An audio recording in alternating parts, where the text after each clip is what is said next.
তো দেখো এখন হচ্ছে আমরা 5 নম্বর রুলটা করব। 5 নম্বর রুলে কি বলছে, সিম্পল সেন্টেন্সে কি থাকবে, ইনস্পাইট অফ অথবা ডেসপাইট, এরপরে ভার্ব আইএনজি। আচ্ছা, ইনস্পাইট অফ অথবা ডেসপাইট এটার অর্থ কি? এটার বাংলা হচ্ছে সত্ত্বেও, মানে আমরা বলি না তা সত্ত্বেও তুমি এটা করোনি, ওই যে সত্ত্বেও বোঝাতে হচ্ছে এটা হয়। আচ্ছা, ডেসপাইট এর পরে কিন্তু অফ নাই, ঠিক আছে, ইনস্পাইট অফ অথবা ডেসপাইট এরপরে হচ্ছে ভার্ব আইএনজি।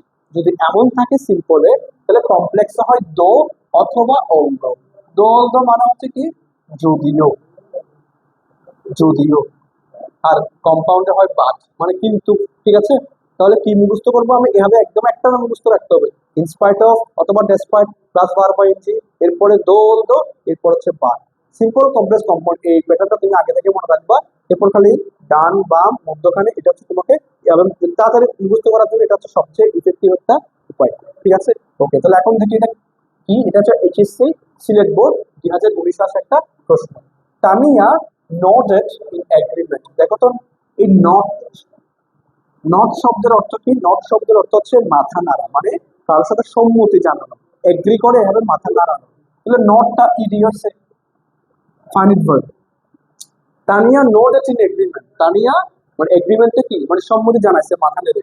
বাট কিন্তু, শি ওয়াজ আরেকটা ফাইনিট ভার্ব, এক্সট্রিমলি নার্ভাস, কিন্তু সে ছিল মারাত্মক নার্ভাস, ঠিক আছে।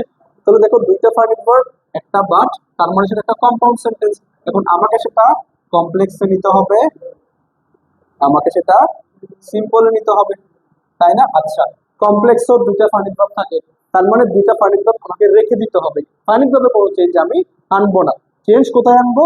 কনজাংশনে, অর্থাৎ আমি বাট তুলে তো অথবা অলদো বসাবো, ঠিক আছে।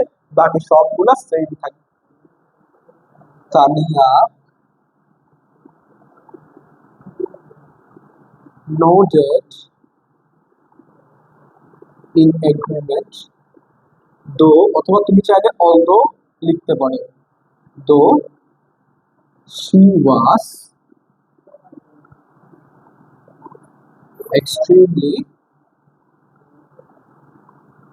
নার্ভাস, ঠিক আছে। তাহলে দেখো এই ফাইনিট ভার্ব যেগুলো ছিল আগের মতো সেগুলো রয়ে গেছে, খালি আমার কনজাংশনটা বদলে গেছে, ঠিক আছে। সিম্পল, এখন সিম্পল মানে কি, এখানে একটা ফাইনিট ভার্ব আসবে, তার মানে ওই যে দুইটা ফাইনিট ভার্ব আমার দেওয়া ছিল, দুইটা ফাইনিট ভার্ব থেকে একটা ফাইনিট ভার্বকে রেখে আরেকটাকে আমাকে ক্যান্সেল আউট করে দিতে হবে। তাহলে কোনটাকে ক্যান্সেল আউট করবো? দেখো এটা কিন্তু কয়েকবার প্র্যাকটিস করলে তুমি এমনি বুঝতে পারো, কমন সেন্স থাকলে। Tania noted in agreement but she was extremely nervous. Tania মাথা নাড়ছিল এগ্রিমেন্টে, কিন্তু সে আসলে নার্ভাস ছিল খুব। এটা আসলে কখন হয়?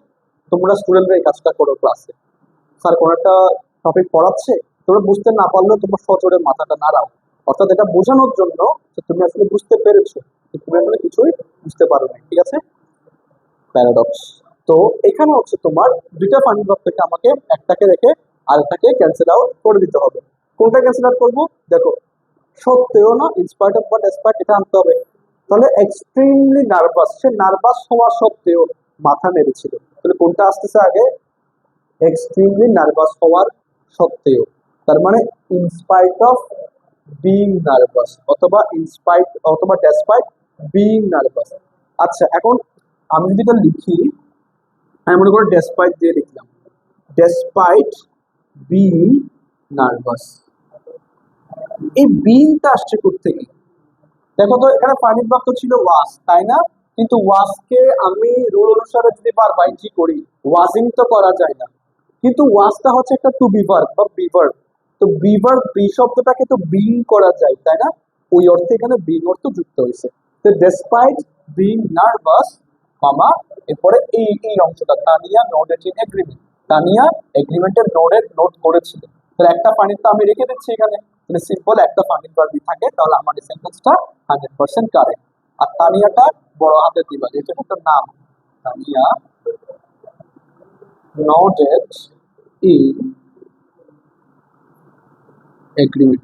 তো আশা করি এই 5 নম্বর সেন্টেন্সটা আমরা সবাই বুঝতে পেরেছি।